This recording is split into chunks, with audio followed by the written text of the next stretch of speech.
Hi guys, it's me Rebecca. So this will be the start of another weekly vlog, and so far today I've just done some work and whatnot. And I did start a new book. I started The Lucky Ones by Hannah Morrissey, which this is an arc I won in a Goodreads giveaway, and it comes out in March. But this takes place about 8 years after, oh my word, what was it called? Hello Transcriber, there we are. And this is number 4 in a series. I believe you don't need to read this series in chronological order, but so far it appears that maybe there are hints to previous novels in this book. But with this one, it is 8 years after Hello Transcriber, and we do follow Hazel, and again, it seems like in other books we follow other characters in the city. And with this one, Hazel's ex-husband Tommy, who still lives in Black Harbor, he's murdered, and the police are trying to find who did it.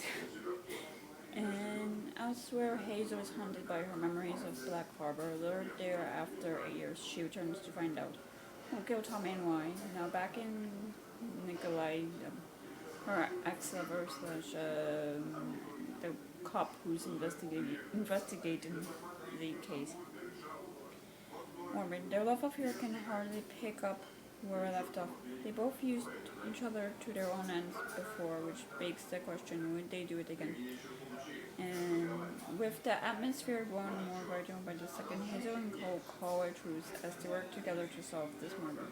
They will not only unearth Black Harbor's deepest, darkest secrets, they will each have to face their own.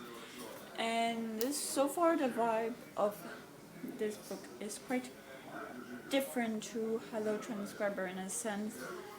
It takes place on the 4th of July weekend, and it's quite hot, quite dry. Like as mentioned, it has some rain since May, so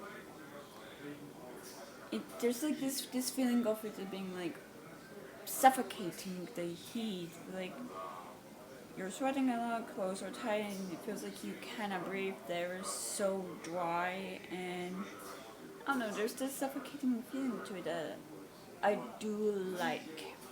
But yeah. We start this novel with Hazel, who now lives in Brooklyn, and she's still connected to her past in Black Harbor, even though it's been 8 years since she's left.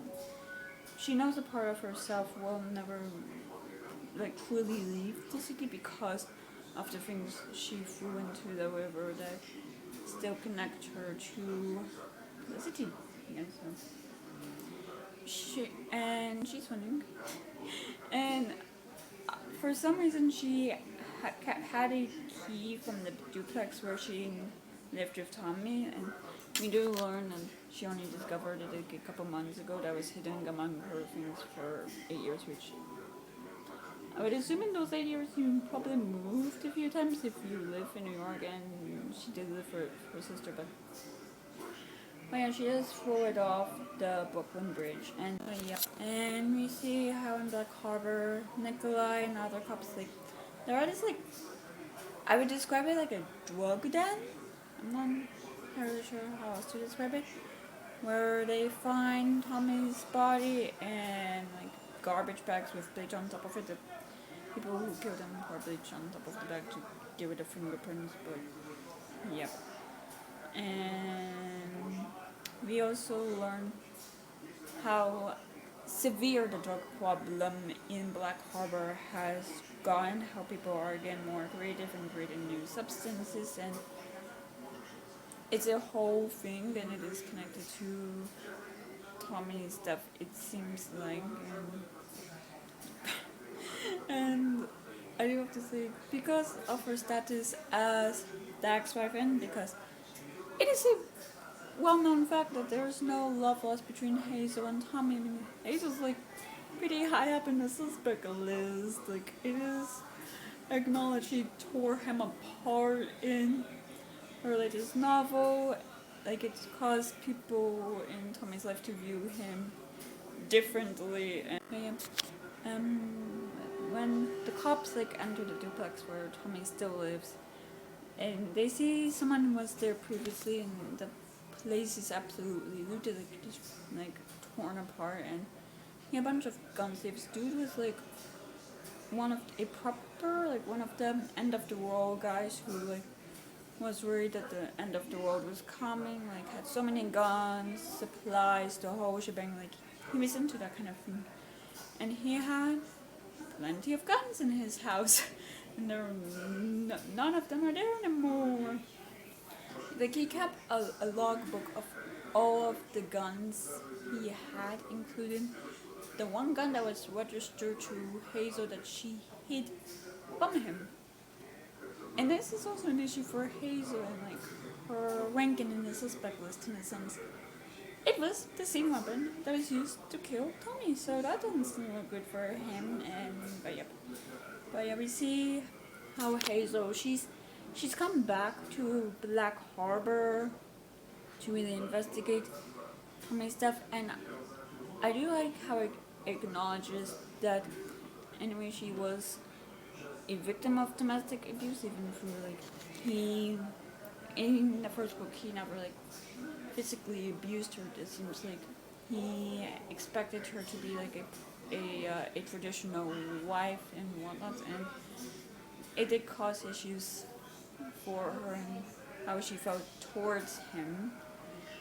And she did see a therapist because it was kind of, I guess, diagnosed or acknowledges that she has some post-traumatic growth in the sense like she'll see something and her brain will conjure up this like imaginary danger, and it got to the point where she was in literal danger. Like she would see someone wearing a coat that looked similar to Tommy, that and the person had the same dark hair as Tommy, and she would run from that imaginary danger into real danger, like traffic. And she did start seeing a therapist when she almost fell off a subway train.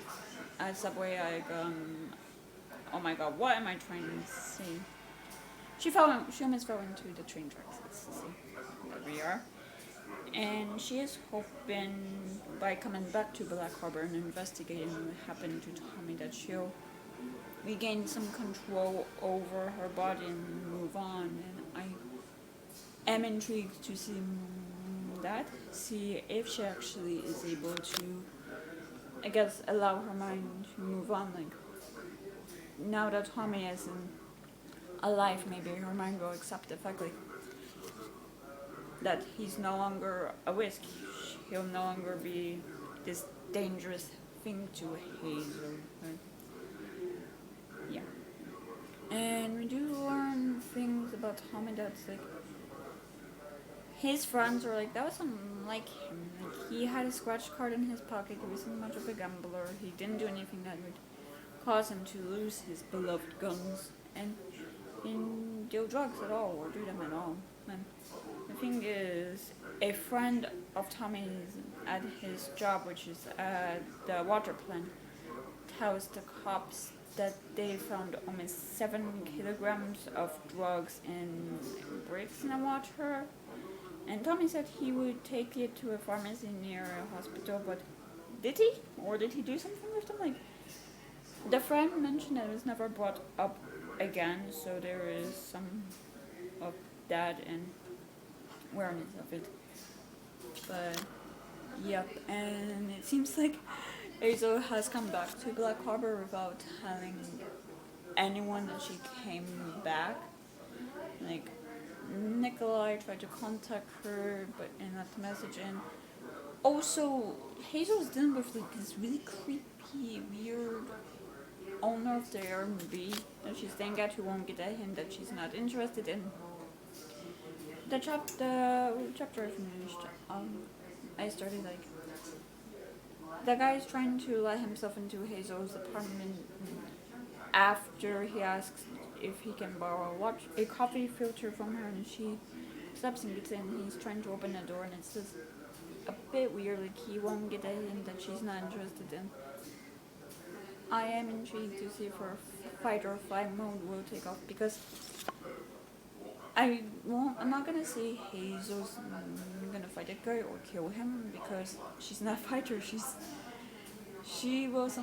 someone who wants away. She went away from Tommy and everything to instead of dealing with him.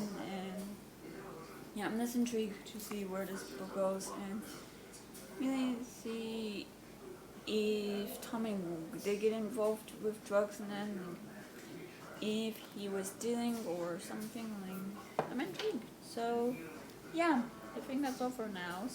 So it's the next day and I've just done some work and whatnot, and I have done some reading of the Unlucky Ones, the mom page 142, and I'm definitely enjoying this novel a lot. I think this is the first novel where I actually get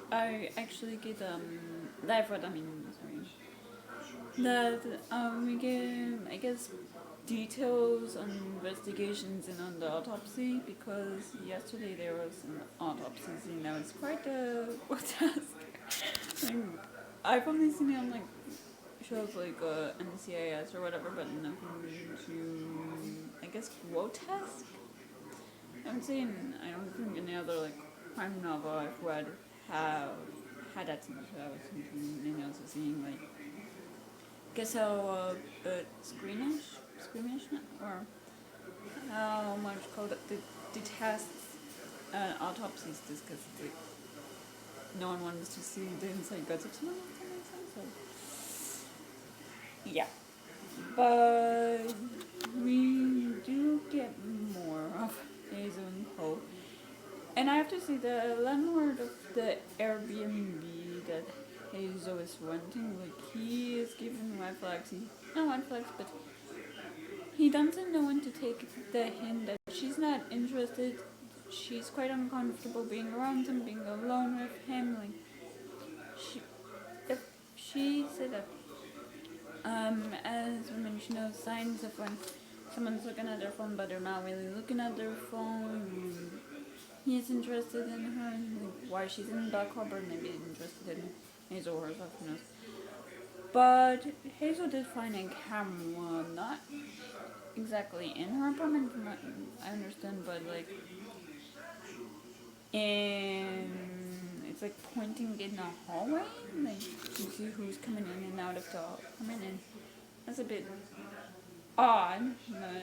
So I'm interested in if Dylan or Robbie will play one in this case, or what.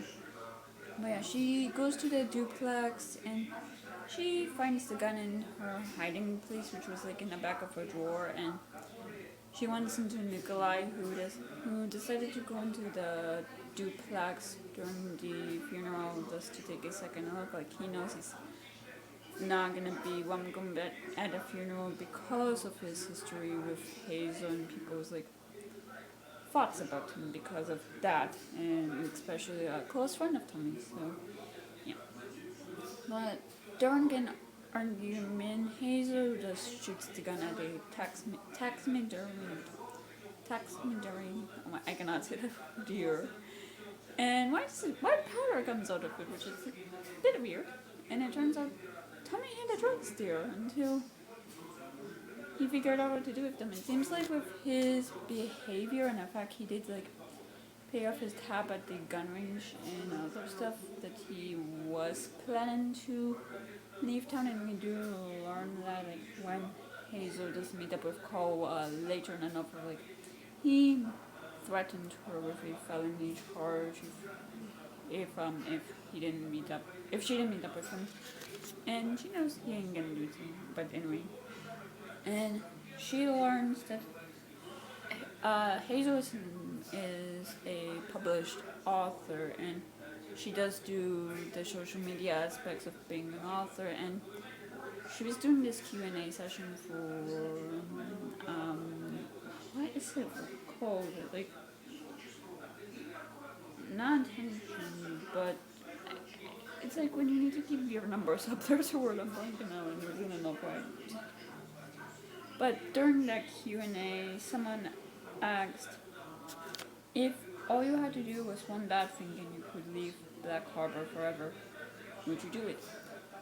And that is the one and only time Tommy and her have been in contact with one another since she left Black Harbor almost a decade prior. Like, she did reply to him privately, it seems like, and said yes.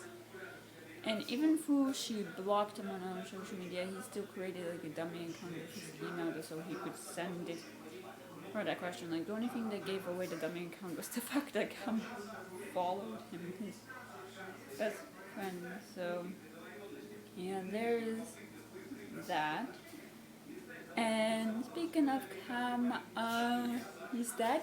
It seems like the same people who killed Tommy also killed him, but they were less careless with Cameron. Like, it seems like they took it was less of a washed up, and they took their sweet time in torturing him. I'm guessing they assumed that he knew something about the drugs, considering he was a close friend of Tommy's as well. I'm not sure if Tommy told him or when. If he was with someone when the drugs were found, but yeah, he's dead. He was tortured, and they do find a similar scratch ticket that Tommy had on him, and for some reason this affects Cole. Like, I didn't understand why he was affected by the scratch ticket, considering he did see it on Tommy's body. So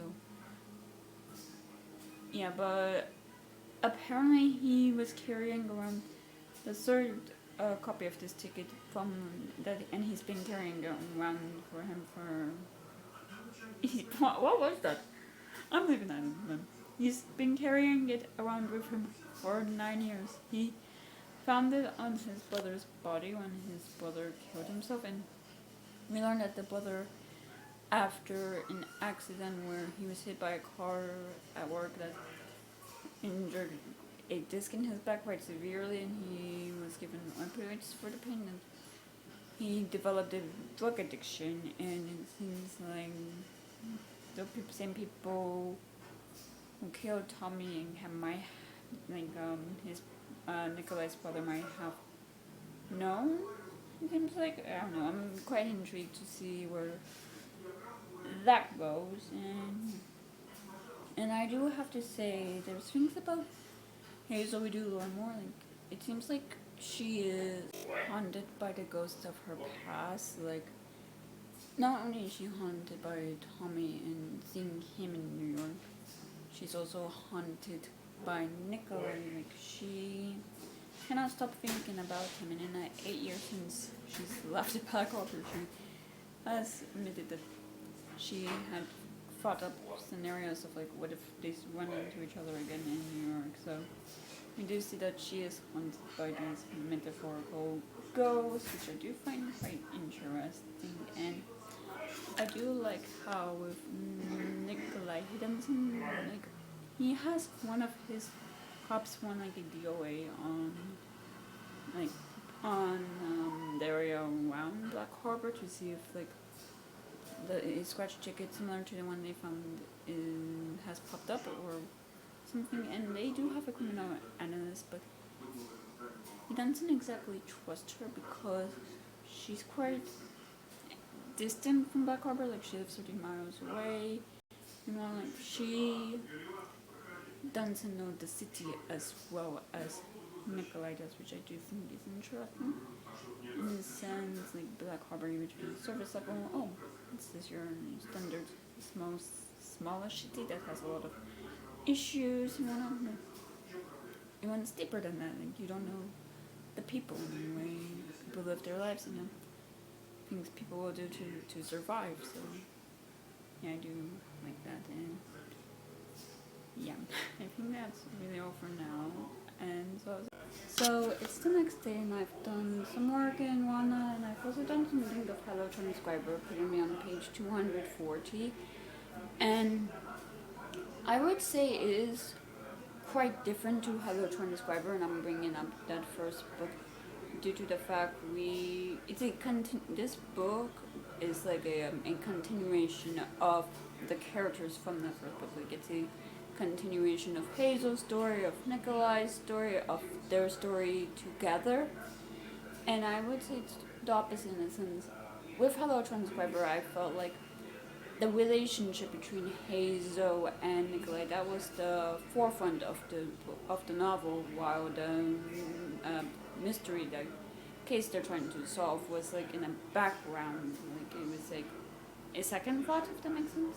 While with this, I feel like the case is the forefront, while the relationship between Hazel and Nikolai, it's still there. Like there's a lot of complexities. There is that history there, but it's not like front and center. It is discussed, but the tension is solving this case, like who killed Tommy, who distributed the drugs, and everything.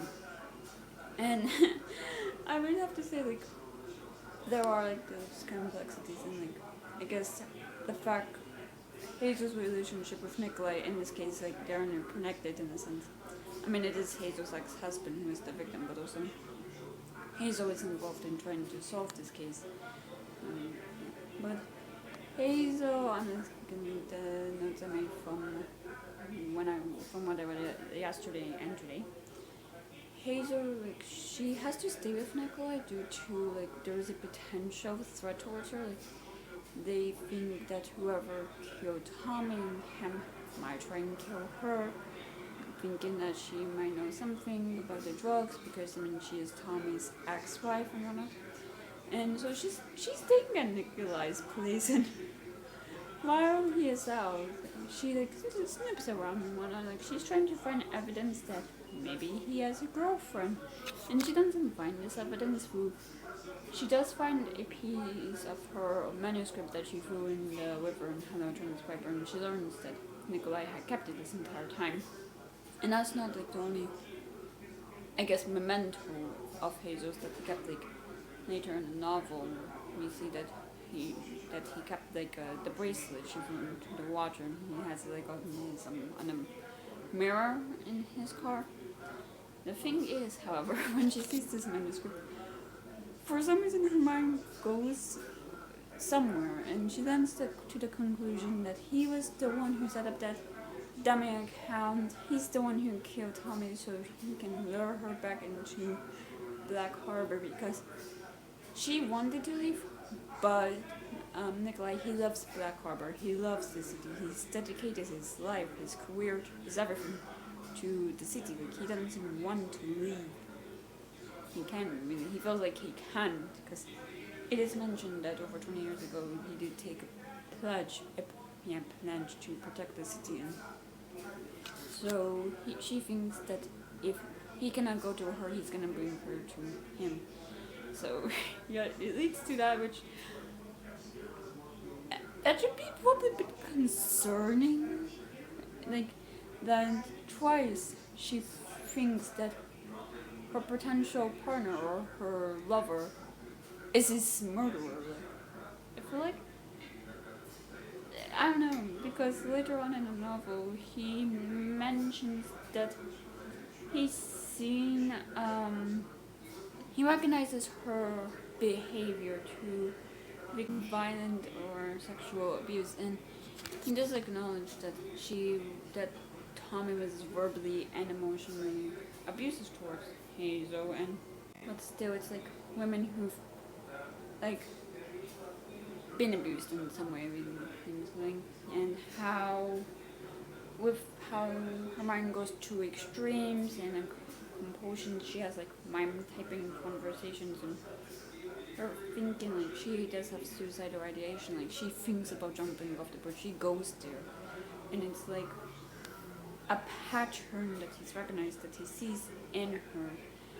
And she does acknowledge that her marriage did have a negative impact on her, and I do like that is being explored, like her psychological makeup after everything she's been through, and how it still affects her even though it's been 10 years since she left Tommy. Like it still has a large impact on her, and I do find that interesting, I guess. So Yeah, and with the case, we see Nikolai how he goes to Harriet, who is his former CI, and she informs him that Pete was killed by another drug dealer who goes by Buddha, and it's Buddha's signature that's found on the drugs Tommy had, and she also informs him that Pete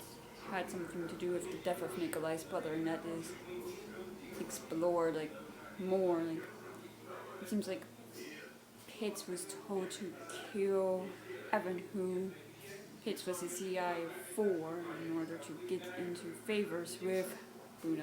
So yeah, we do learn Hayes, who is the drug dealer, did learn about Hazel and had Robbie keep tabs on her.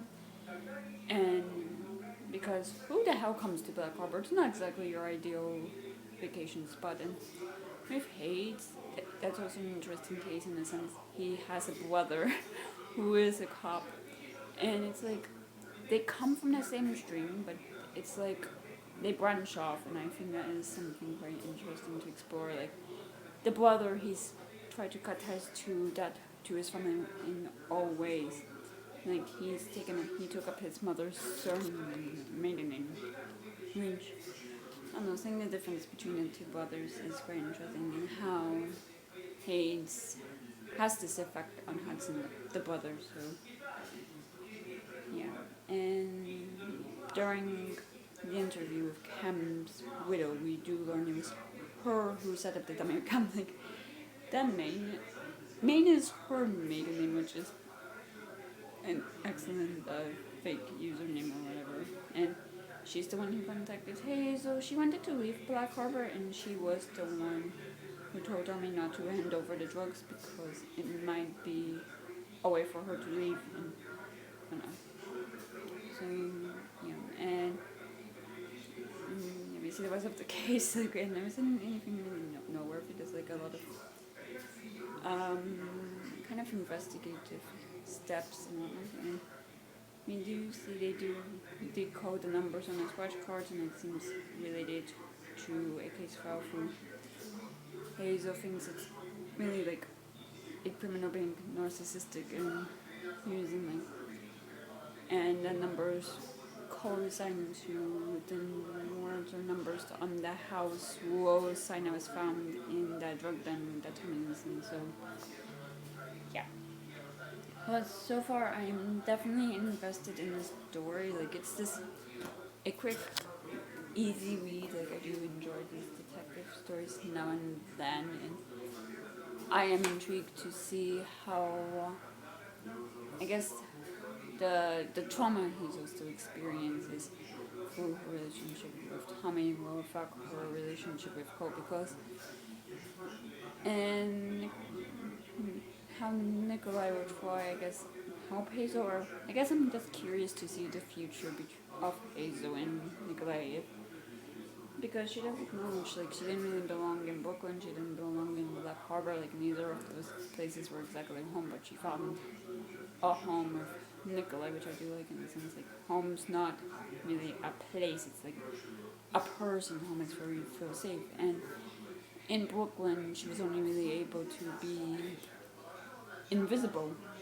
to just blend in with the crowd, even though she was like a successful writer. Like there are a lot of famous successful people in New York, so she doesn't really like stand out. So and in Black Harbor, like, the whole mess in that city, like not really a safe place, but with Nikolai she has her safe place, which I do like. So yeah, and I think that's all for now. So I'll see. So it's the next day, and yes, I'm wearing the same shirt, but who cares? But yeah, I have done some work, and I also had to go out quickly just to buy some bread and whatnot, like nothing interesting. And I did finish the unlucky ones, and I'm gonna give it 4 stars.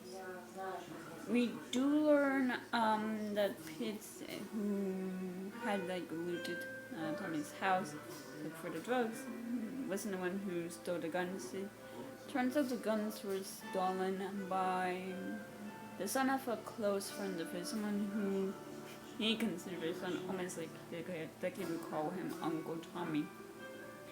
But Tommy, like the day he died, was like, yeah, so hey, here's the combos for all of the fucking sleeves I have. Like, I don't know. In a way, it was like he knew he was gonna die, but still, like trusting a kid with that information, like, and with the fact that he had that information and was the one who stole the guns, also now it leads to a problem of those guns now being out there on the streets, the serial number on them being scratched down, so no, they cannot be tracked. So yeah, that's a problem.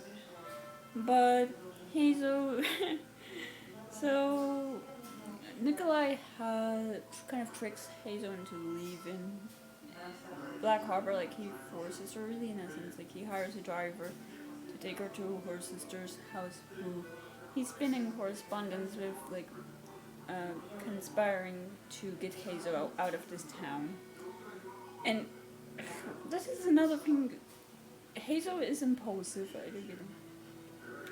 But she's on the way to her sister's house, and when she sees Harriet, Nikolai, earlier in the novel, he went to Harriet's place to look for her to confront her, but something she had kept a secret from him of.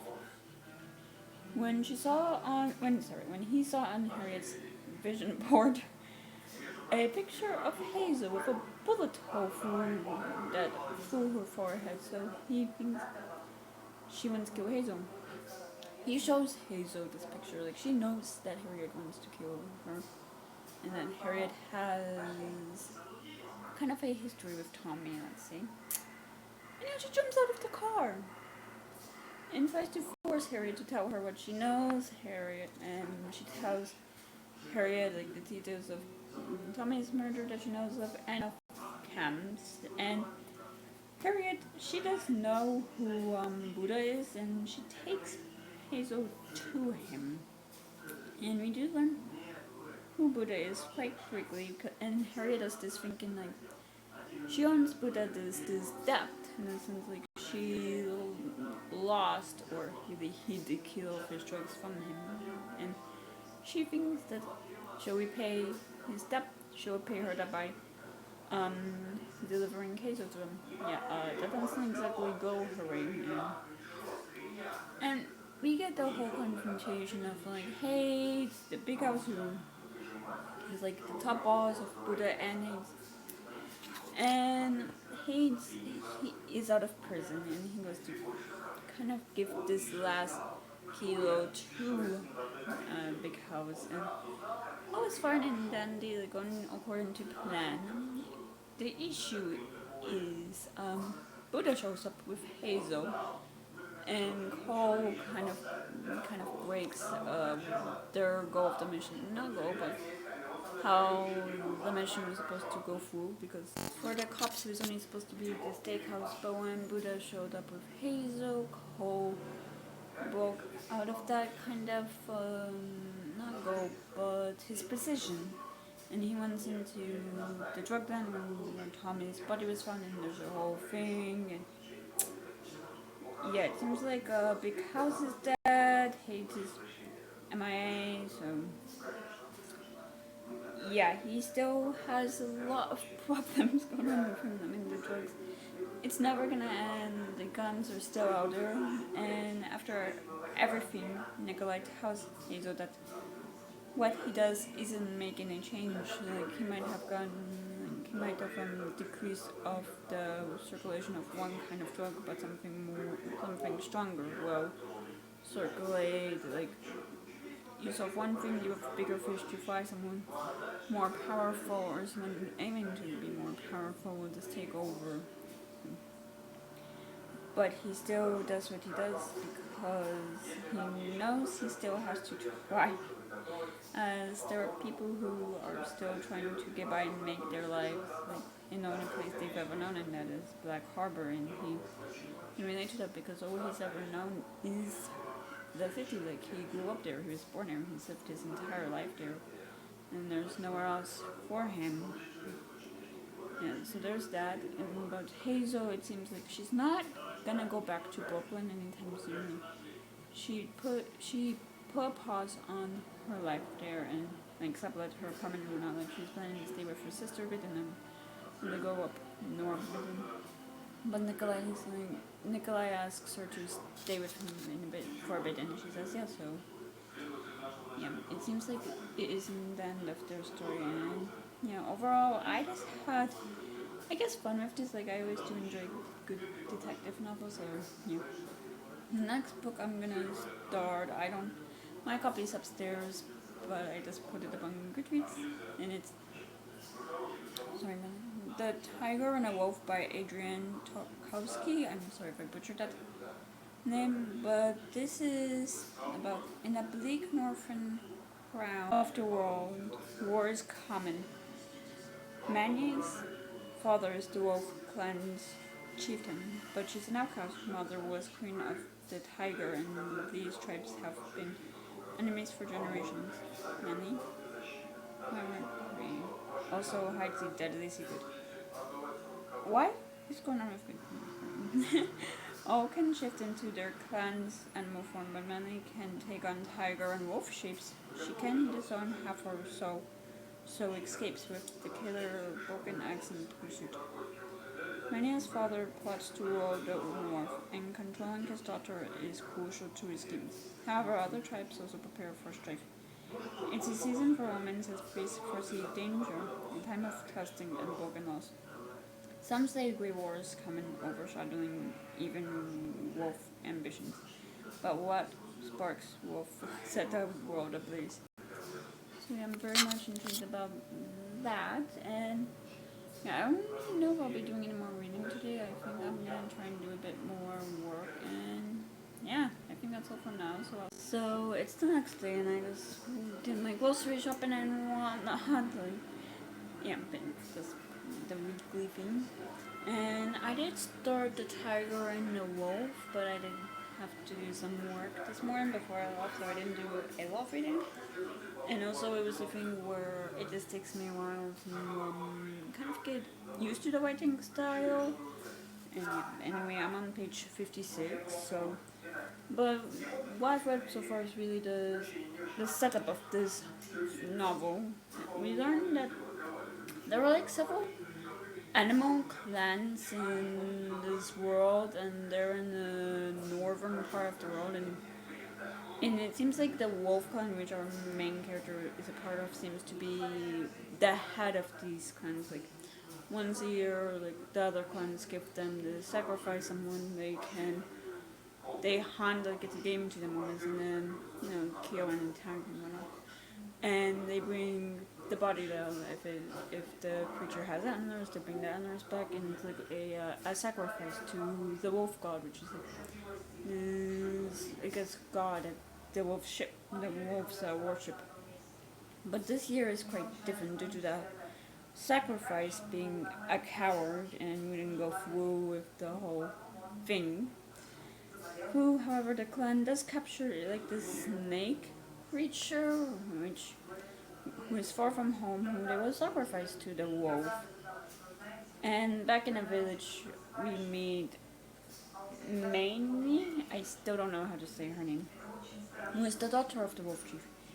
She is his only child. Her mother was killed shortly after she gave birth to her. She was executed, and we see later in the novel how the person who was hired to execute her comes back to the village, and he is keeping a close eye on her. Yeah, and even though the chief has 3 wives, none of them have produced him a son, a heir, so who mainly knows that she's never gonna inherit. Not only because of the fact she's a girl, but because of something else, and that something else is because she's part tiger, which is this clan that the wolves attacked, it seems like, to gain power, and her mother was a priest of the tigers and someone who kind of like how people do worship and choose how to take in, like, I guess caption is like, I don't even know the whole circumstances between that marriage, but yeah. And she isolates herself from her peers. She stays in her room, like in this like small room that's like almost makeshift. Like she describes it almost like a cell, and she doesn't train with the rest of her peers, which the pastor in the town thinks is a disadvantage to her because soon she and her peers have to go through this thing called detesting, where it's like it basically will take a child of the village and make them into an adult. It seems like from what I read, it's a physical thing. Like you don't become an adult until you do the testing. And the priest, it seems like he wants her to fail. Like it seems like he doesn't have any love lost for her. He doesn't like her. She doesn't like him.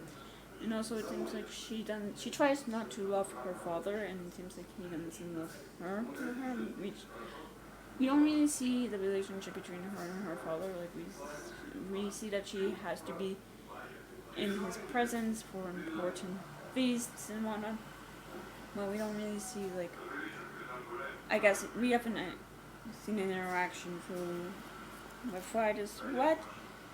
It seems like we will begin that interaction soon, so I'm intrigued to see how bad it seems like.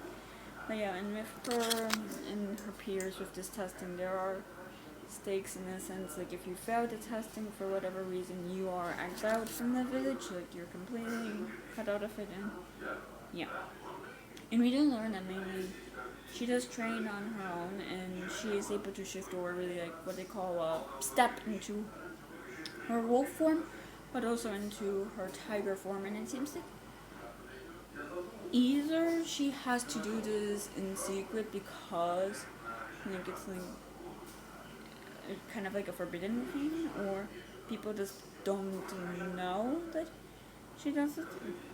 There might be suspicions that she can do it. I'm not entirely sure what the situation there is, and she does claim she can hear like the wolf voice in her head, and she wonders if the pastor is able to do it. So I'm intrigued to see if anything comes on that end. Yeah. And where we left off is that she just finished the testing, which the pastor for some reason made it more difficult or much more different for her than the other peers. Like he saved her for last. It was an interesting thing.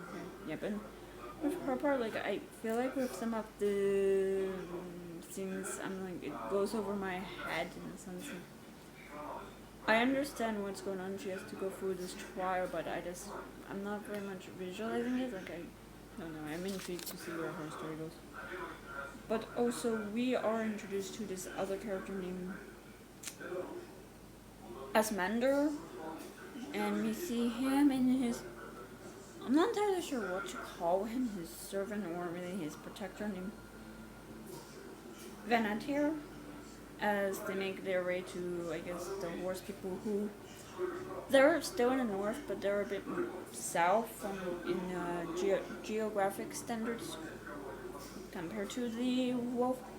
And Asmander, from what we learned, he's like this champion, and it seems like there's also no love lost between him and his father, so yeah, I am intrigued to see where that goes and really how the two stories kind of like intersect.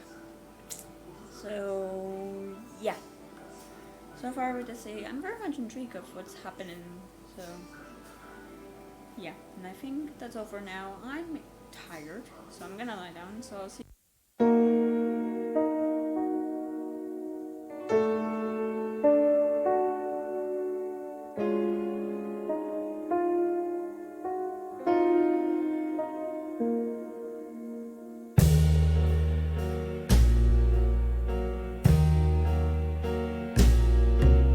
So it's the next day, and as you saw, I did go out today. I had to deal with some family stuff in Brooklyn, New York, which everything's fine and whatnot.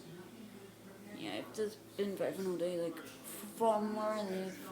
It's a 3 hour drive practically there and back. There's no traffic, and it's far and back there's always fucking traffic. But yeah, but like the good thing about it is like I get Eastern European foods. Like I did get a few pastries there, and I also was on that clip. Me and my mom. Sorry about that. But me and my mom was with me happened across this book sale, and I did get Teller of Small Fortunes by Julie Long. Sorry if I mispronounced her last name. But I believe this is about this girl who tells fortunes, and she travels alone until she gets some companions. I think there's more to that, but that's a very brief synopsis because I'm extremely tired. As I mentioned, it's been a very long day. But the sunset on the way home from I saw my rearview mirrors was extremely beautiful, and I did see some deer, which is always fun. So yeah. But amongst all of that, I did do quite a bit of reading of The Tiger and the Wolf, and I'm on page 122, and I still don't feel fully connected to the characters. At one point, I did consider DNFing it, but I don't know if it's just because either I don't care or because I was quite tired. But we do learn that Marnie's father has always had this agenda for her. Like, she might have proven herself to be fully wolf, like he doesn't see a hint of tiger in her. But still, he's never gonna accept her as his daughter. He's always gonna accept her. He's only gonna see her as this pawn to further his agenda, and that's what he's always been plotting. After if she ever proved herself to use her against the tiger clan, I mean like fully take over, because even though she might not be really a proper daughter, I guess, of the clan, she's still her mother's daughter, and her mother was someone who had a lot of power in Tiger, so yeah. And Mani's father, he wants to find her mate. I think it's really like to control her more, and he decides his perfect version of like who her husband or mate will be this wolf called, I think it's Broken Axe, who is this lone wolf. Like he doesn't have a clan, he's not associated with it. Like he's someone who does things on his own, and Mani's father thinks that it's time for the guy to settle down.